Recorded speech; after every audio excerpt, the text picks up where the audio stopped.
Chama cha Demokrasia na Maendeleo Chadema mkoa wa Tanga kimemsimamisha uongozi kaimu mwenyekiti wa chama hicho wilaya ya Mkinga ndugu Amuli Shindo ili kupisha mchakato wa kinizamu. Kwa mujibu wa taarifa iliyotolewa na mwenyekiti wa Chadema mkoa wa Tanga Jonathan Bwaije, hatua hiyo imeanza kutekelezwa kuanzia Julai 11 mwaka 2026 kwa mujibu wa katiba ya Chadema ya mwaka 2006 toleo la mwaka 2019. Taarifa hiyo imeeleza kuwa hatua ya kumsimamisha Amuli Shindo imetokana na tuhuma za ukiukwaji wa kanuni za maadili ya viongozi wa Chadema, hususan kanuni 10.1.7 na 10.1.9. Miongoni mwa tuhuma zinazomkabili ni kutoa matamko kupitia vyombo vya habari dhidi ya makamu mwenyekiti wa taifa wa Chadema bara bila kufuata taratibu za chama, pamoja na kushindwa kuwasilisha hoja zake kupitia vyombo halali vya chama. Kwa mujibu wa taarifa hiyo, Amuli Shindo amepewa muda wa siku 14 kuwasilisha maelezo na vielelezo vya utetezi wake kwa mujibu wa ibara ya 63.6C ya katiba ya Chadema.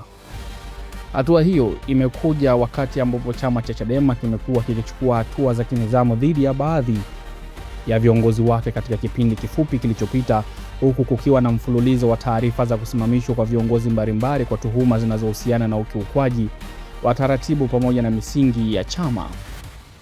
Miongoni mwa hatua hizo ni pamoja na kusimamishwa kwa baadhi ya viongozi wa chama katika ngazi mbalimbali, jambo lililoibua mjadala kuhusu mwenendo wa ndani wa Chadema, uwajibikaji wa viongozi wake na namna chama kinavyosimamia nidhamu ndani ya taasisi yake. Kwa sasa, macho ya wanachama na wadau wa siasa yanaelekezwa kwenye hatua zitakazofuata baada ya kukamilika kwa taratibu za kinizamu dhidi ya viongozi hao. Hapa tunachambua hatua mpya ya kinizamu ndani ya Chama cha Demokrasia na Maendeleo Chadema, ambapo chama cha mkoa wa Tanga kimesimamisha uongozi wa kaimu mwenyekiti wa wilaya ya Mkinga Amuli Shindo kwa kosa la kukiuka maadili ya chama na kutoa matamko dhidi ya makamu mwenyekiti wa bara John Heche bila kufuata utaratibu. Amuli Shindo amepewa siku 14 kuwasilisha maelezo na vielelezo vya utetezi wake. Hii ni hatua ya kinidhamu inayofuata mfululizo wa hatua kama hizi ndani ya chama katika kipindi kifupi kilichopita. Hatua hii inakuja wakati wa mvutano unaoendelea ndani ya chama cha Chadema, hasa kati ya viongozi wanaopendelea msimamo mkali na wengine. Heche amekuwa na kauli kali kuhusu katiba mpya na kesi ya Tundu Lissu, na chama cha Chadema kimechukua hatua kadhaa dhidi ya viongozi wake hivi karibuni, ikiwa ni pamoja na kumsimamisha Barnabas Okora wa Morogoro kwa shutuma dhidi ya Heche, na hii inaonyesha kuwa chama kinajaribu kudumisha nidhamu, lakini inazua mjadala kuhusu uhuru wa kujieleza ndani ya chama. Chadema imekuwa na mivutano ya ndani tangu kipindi cha Freeman Mbowe mpaka hivi sasa kipindi cha Mheshimiwa Tundu Antipas Lissu, na kauli za viongozi kama Heche pamoja na Lema zimekuwa kali, na hii inaweza kuwa chanzo cha migawanyiko. Na ripoti za kisiasa zinaonyesha kuwa vyama vya siasa Tanzania vinakabiliwa na changamoto ya nidhamu pamoja na umoja wa ndani, hasa wakati wa mvutano wa kitaifa.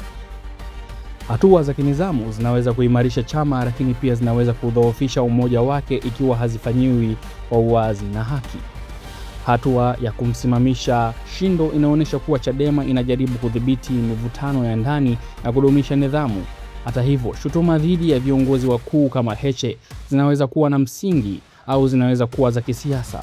Muda wa siku 14 wa kujitetea unaweza kuwa wa haki, lakini inahitaji uwazi ili kuepuka madai ya kukandamiza sauti za ndani. Na vyama vya siasa vinahitaji nidhamu na sheria za ndani ili kuwa na nguvu mbele ya wapiga kura. Hata hivyo, nidhamu isitumike kunyamazisha wakosoaji halali. Chadema inapaswa kutoa nafasi ya kujadili mvutano ya ndani bila kugeuza kuwa mapigano ya madaraka. Hii inaweza kuwa fursa ya kuimarisha umoja na mkakati wa chama. Mvutano huu ni sehemu ya mapambano ya ndani ya Chadema baada ya uchaguzi wa mwaka 2025 pamoja na kesi za viongozi. Chama kinajaribu kujipanga upya, lakini hatua kama hii inaweza kuathiri morali ya wanachama na kuonekana kama kukandamiza upinzani wa ndani. Ili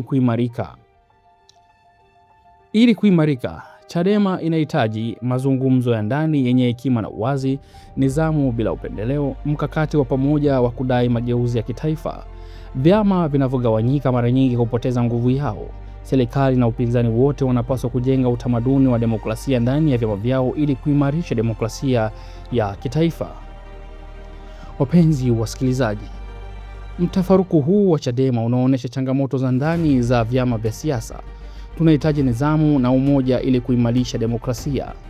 Je, wewe nini maoni yako kuhusiana na haya yanayoendelea hivi sasa ndani ya Chama cha Demokrasia na Maendeleo, ambapo tuhuma zinazidi kutolewa dhidi ya Mheshimiwa John Heche, makamu mwenyekiti bara wa Chama cha Demokrasia na Maendeleo, kuwa anapokea hela ambazo amezira, yani kuna hela amekula, amezila za tone tone zilikuwa zinachangiwa, amezipiga chini na zimeenda juu kwa juu. Watu wanatoa shutuma kwamba kuna hela anazipiga mwenyekiti peke yake. Sasa hizi ni hatua ambazo zinachukuliwa. Wa kwanza alikuwa ni yule aliyekuwa Morogoro pale, amesimamishwa naye kapewa siku 14 za kujitetea, na huyu sasa hivi ni wa huko Tanga. Je, ili wimbi linatokana na nini, na hawa wanajitokeza sasa hivi walikuwa wapi toka huko mwanzo, na kwa nini wajitokeze sasa hivi? Kuna nini hapo nyuma?